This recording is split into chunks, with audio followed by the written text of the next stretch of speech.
Hola, bienvenidos. Estamos en Derecho Privado 1. Vamos a ver la unidad número 12, parte de la unidad número 12, en lo que es relativo a los instrumentos públicos. Generalidades de los instrumentos públicos. Esta parte la tenemos regulada en el Código Civil y Comercial Argentino entre los artículos 284 y 288, que les recomiendo que los vayan viendo. Cuando hablamos de este tema, primero hay que hacer una pequeña distinción terminológica porque suele ocurrir a veces que hay una confusión respecto de la palabra documentos y respecto de la palabra instrumentos, que es común que se suelen tomar como sinónimos. Sin embargo, en esta parte que estudiamos, los distinguimos en una relación de género a especie. Es decir, tanto el documento como el instrumento son cosas demostrativas de negocios o hechos jurídicos. Son cosas muebles. Lo que ocurre es que el documento es más genérico y el instrumento más específico. El documento se refiere a toda cosa que sea producto de un acto humano, que sea perceptible por el tacto, por la vista, y que sirve de prueba y es representativa de cualquier hecho generado por el hombre. Los documentos son todas las manifestaciones del acto humano. Y los instrumentos abarca ámbitos más acotados. Habitualmente, estamos hablando cuando hablamos de instrumento, que su soporte es el papel, o era habitualmente el papel, porque en los últimos tiempos, con todos los avances tecnológicos, se ha incorporado en el Código Civil y Comercial Argentino que también estos instrumentos puedan tener un soporte informático. Por ejemplo, un pendrive, una tarjeta bancaria, una banda magnética. El papel se está intentando, y esto ya es una tendencia generalizada, despapelizar, es decir, disminuir la utilización del papel. Atento a toda la cantidad de medios tecnológicos existentes que son muy eficientes a la hora de precisamente, por ejemplo, representar un hecho cualquiera o servir de prueba. Esto puede ser, como dijimos, un soporte informático puede estar dado en un pendrive, puede estar dado en una tarjeta magnética, en un cajero automático, por ejemplo. Entonces, ya no solamente hablamos de papel, sino hablamos de plástico, hablamos de metal, hablamos de otros tipos variados de soportes a la hora de hablar de donde se plasma un instrumento. Si acudimos al artículo 286, 287, nos habla de la clasificación de los instrumentos en general que nosotros tenemos que abordar.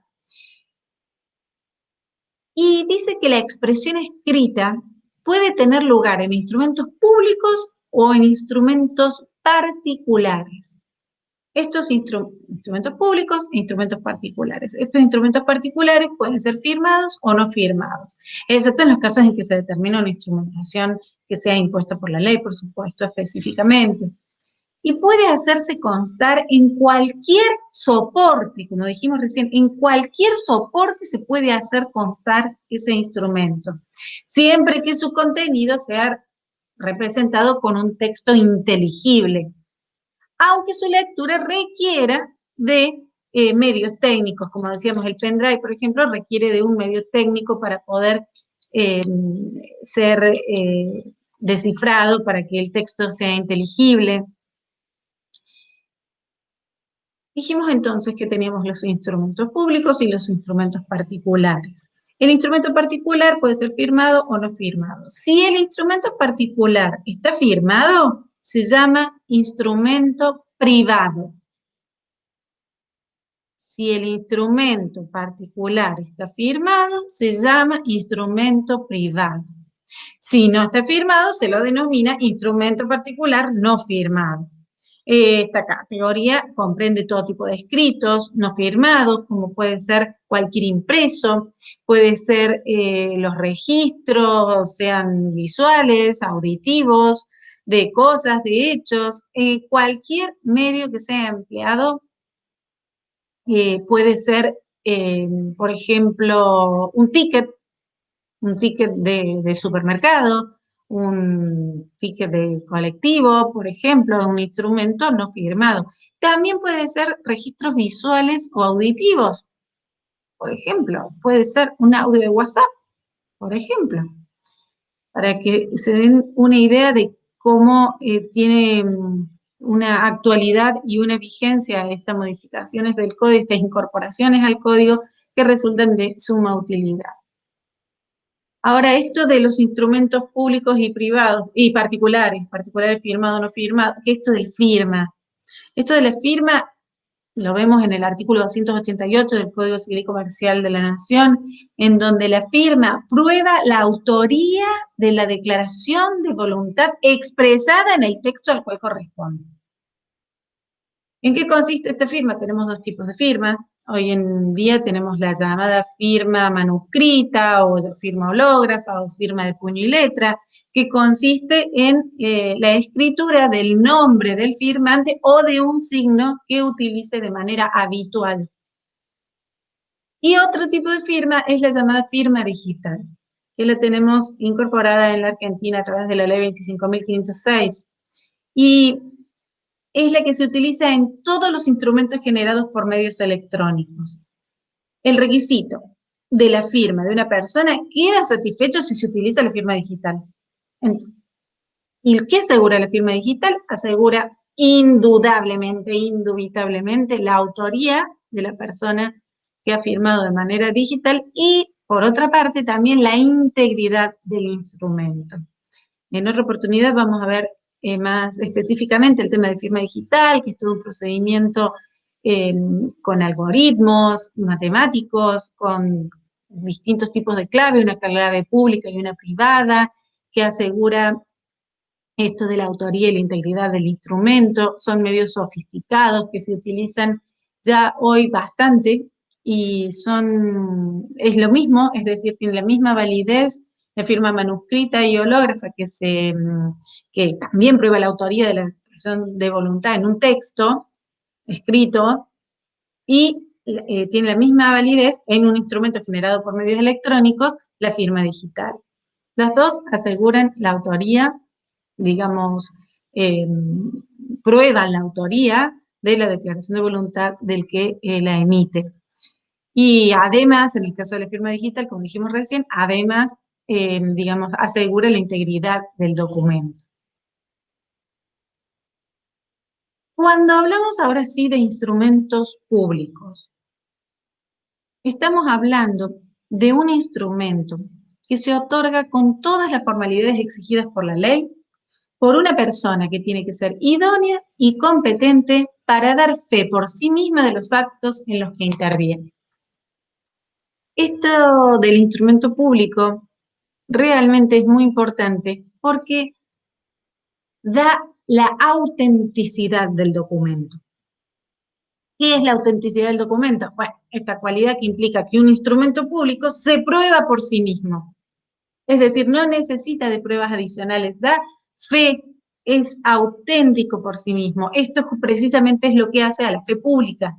La fe pública tomada como un bien social, como algo que nos da seguridad jurídica, esto de que un documento se presume absolutamente auténtico y veraz desde su creación, siempre y cuando obviamente se hayan cumplido todas las exigencias y las formalidades de la ley para que se otorgue este tipo de instrumentos públicos. Ya vamos a ver cuáles son. Por supuesto que tampoco es absoluto, es decir, tampoco es que da fe y es indestructible esa fe pública y esa autenticidad.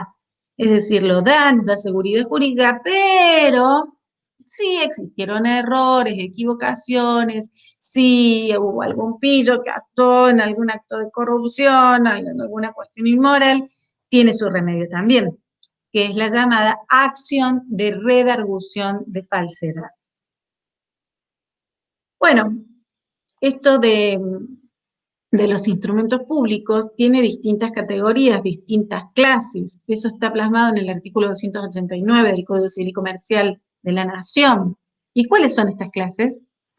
Bueno, entre los instrumentos públicos contamos con las escrituras públicas, con sus copias y sus testimonios. Estas escrituras públicas instrumentan actos jurídicos. Después tenemos también, dijimos, las escrituras públicas con sus copias y sus testimonios. También tenemos las actas notariales que instrumentan hechos. Tenemos los documentos que emanan de los funcionarios públicos de los tres poderes, el poder ejecutivo, legislativo y judicial. Tenemos los títulos emitidos por el Estado. Por ejemplo, los títulos emitidos por el Estado pueden ser las cédulas, los billetes, pueden ser el DNI, el Documento Nacional de Identidad, es un título emitido por el Estado y es un instrumento público, por ejemplo. Esas son las categorías o clases que establece el Código sobre Instrumentos Públicos en el artículo 289. El instrumento público, para que esto que decíamos, que debe cumplir con formalidades requeridas por la ley, es que establece que el instrumento público debe cumplir con determinados requisitos. ¿Cuáles son estos requisitos? Tiene que intervenir un oficial público. Este oficial público tiene que ser idóneo y competente. Esto es importante. El oficial público tiene que ser idóneo y competente. Y también tiene otros requisitos de forma que son la firma y los testigos. ¿Qué significa esto de que el oficial público sea idóneo, que tenga idoneidad? Bueno, esto significa que el oficial público primero que tiene que ser nombrado con los requisitos necesarios para su nombramiento. El oficial público tiene que estar efectivamente en funciones para que sea idóneo. Es decir, lo que se llama la competencia temporal, eso está en el artículo 292 del Código Civil y Comercial de la Nación. ¿Qué significa?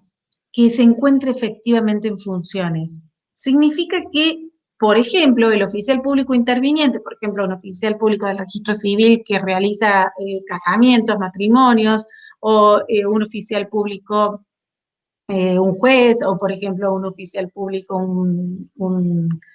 este, representante, por ejemplo, de un juez de paz, por ejemplo. Bueno, tiene que estar en sus funciones, es decir, no tiene que estar suspendido, no tiene que estar cesanteado, tiene que estar en absolutas funciones sin ningún tipo de limitación, restricción a su competencia temporal. Y por otro lado, ese es el requisito de la idoneidad. Y el requisito de la competencia, que está en el artículo 290 del Código Civil y Comercial, es que significa que el funcionario público debe actuar dentro de los límites de sus atribuciones y dentro de los límites de su competencia territorial. Esto significa dos cosas, o sea, la competencia, por un lado, material y la competencia territorial. Los límites de sus atribuciones están generalmente determinados por la ley.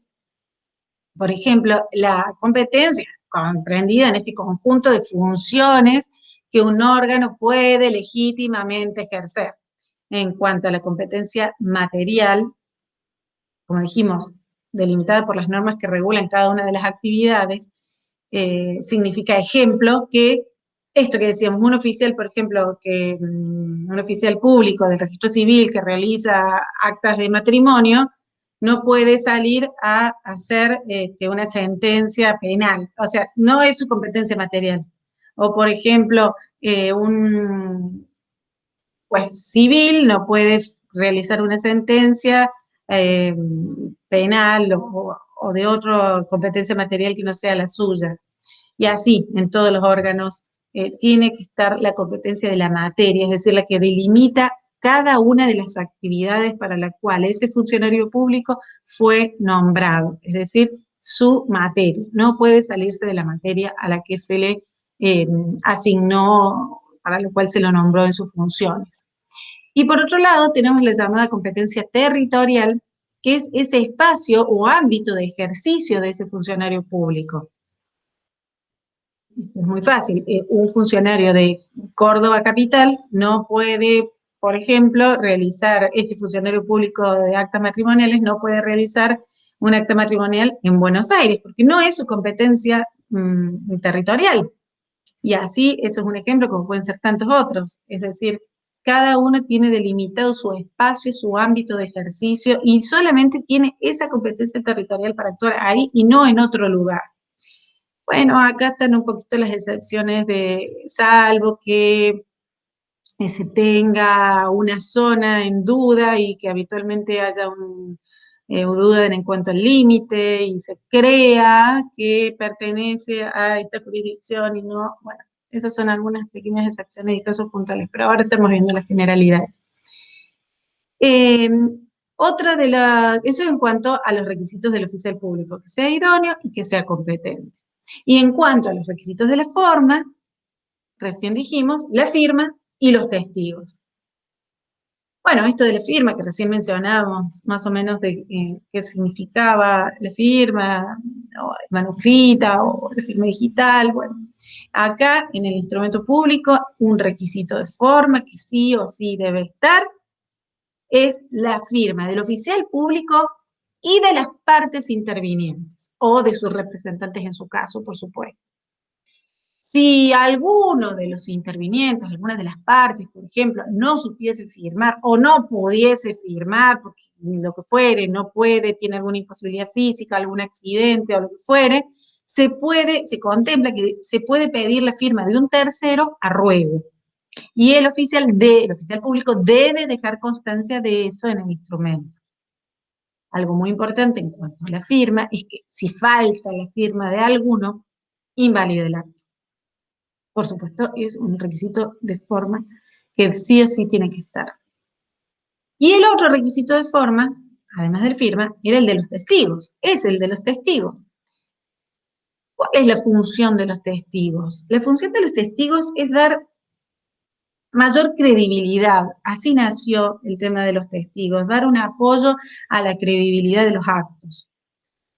Y acá tenemos que destacar que existen los llamados testigos instrumentales, por un lado, y los testigos honorarios, por otro lado, para este tipo de actos. Los testigos instrumentales son los que testifican la existencia efectiva del acto, la efectiva realización del acto. Por ejemplo, en un testamento por acto público. Y los testigos honorarios son aquellos que no son necesarios para la validez del acto, es decir, que concurren por motivos sociales, por ejemplo, puede darse en un matrimonio, en el acto del matrimonio, en donde la ley exige 2 testigos, pero de pronto pueden haber testigos honorarios, aquellos que eligen tener más de 2 testigos y juntan a amigos, familia, y de pronto tienen 4 o 6 testigos, por ejemplo. Bueno, un tema importante en este punto es que también existe, no cualquiera puede ser testigo. Es decir, la ley establece en el artículo 295 que hay testigos que son testigos inhábiles. Es decir, que no funcionan, no sirven para ser testigos. ¿Quiénes son estos? Los testigos inhábiles. Bueno, en primer lugar, la ley nos dice las personas incapaces de ejercicio no pueden ser testigos, son testigos inhábiles. Aquellas que tienen una sentencia específica que le impide ser testigo de un instrumento público. Bueno, ese también, descartado. También están como testigos inhábiles aquellas personas que no saben firmar. Aquellas personas que no saben firmar no pueden ser testigos. Y hasta ahí se quedó corto porque dice las personas que no saben firmar. Y tal vez debió incorporar algo así como las personas no solo que no saben firmar, sino aquellas que tal vez no pueden firmar por algún problema, accidente o dificultad específica. Y no pueden ser testigos, son testigos inhábiles también, por ejemplo, los empleados de un oficial público, no pueden ser testigos, el empleado del oficial público del instrumento público que está haciendo su propio jefe, su propio oficial público. También son testigos inhábiles el cónyuge, el conviviente, los parientes del oficial público dentro del 4º grado de consanguinidad y dentro del 2º de afinidad. También quedan fuera como testigos inhábiles para cumplir con estos requisitos de forma. Decimos firma y testigo. No pueden. Bueno, ¿qué pasa si se incumple? O sea, con estos requisitos que estamos mencionando. Es decir, ¿cuáles son las consecuencias de que se produzca, por ejemplo, la inobservancia de los requisitos de forma? Bueno, hay una sanción. Hay una sanción por inobservancia de los requisitos de forma que está en el artículo 294 del Código Civil Comercial de la Nación. El instrumento que no tenga la forma debida vale como instrumento privado si está firmado por las partes. Esa es una consecuencia. Eso tiene a cuento del Instituto de la Convención. Pero si el acto requiere que sí o sí sea realizado por instrumento público, puede habilitar a las partes a demandar el otorgamiento de ese instrumento público, por ejemplo. Esa es una consecuencia de la observancia de la forma requerida. ¿Cuál es la eficacia probatoria de estos instrumentos públicos? El instrumento público aparece como el instrumento público que aparece como regular en cuanto a sus formas, es decir, en cuanto se han observado todas sus formas requeridas, se presume auténtico. Es decir, lo que decíamos recién, lo que brinda el instrumento público es la autenticidad. Entonces, eficacia probatoria es que el instrumento público que cumple con todos los requisitos de forma, por ejemplo, la firma, los testigos, que cumple con los requisitos que el oficial público actúe dentro de sus límites, dentro de su idoneidad y su competencia, se presume que ese instrumento es auténtico. Claro que no todo su contenido tiene un idéntico grado de presunción de verdad, de veracidad. Acá tenemos que distinguir o diferenciar dos cuestiones. La eficacia probatoria respecto del instrumento en sí mismo hace plena fe. ¿De qué? Hace plena fe, por ejemplo, de los hechos, de que el acto se llevó a cabo, de la fecha, de la comparecencia de las partes, del lugar de realización del acto. Todo eso, respecto del instrumento en sí mismo, hace plena fe, es auténtico y hace plena fe de todos esos requisitos que acabamos de mencionar, todas esas circunstancias.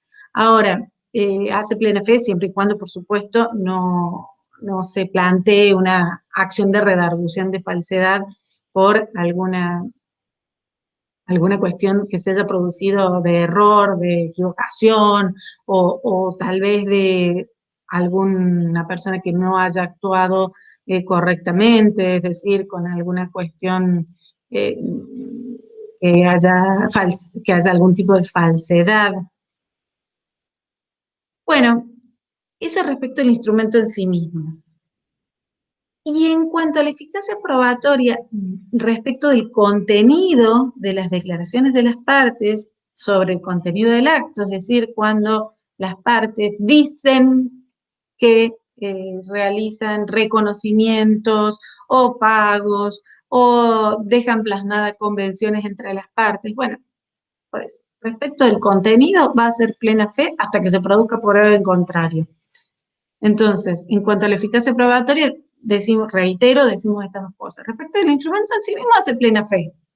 La fecha que se hizo, las partes que estuvieron presentes, dónde se hizo, bueno, todo eso hace plena fe por sí misma, salvo la redargución de falsedad. Pero respecto del contenido de la declaración de las partes, lo que las partes declaran en el instrumento, bueno, eso va a ser a ser plena fe hasta que se produzca una prueba en contrario. Bueno, eso es en cuanto a la generalidad del instrumento público. Nos queda ver en la próxima las generalidades del instrumento privado. Así que bueno, continuamos en la próxima y por favor recuerden, como siempre les digo, estudiar con ánimo, con entusiasmo y con energía y buena onda. Bueno, nos vemos en la próxima. Adiós.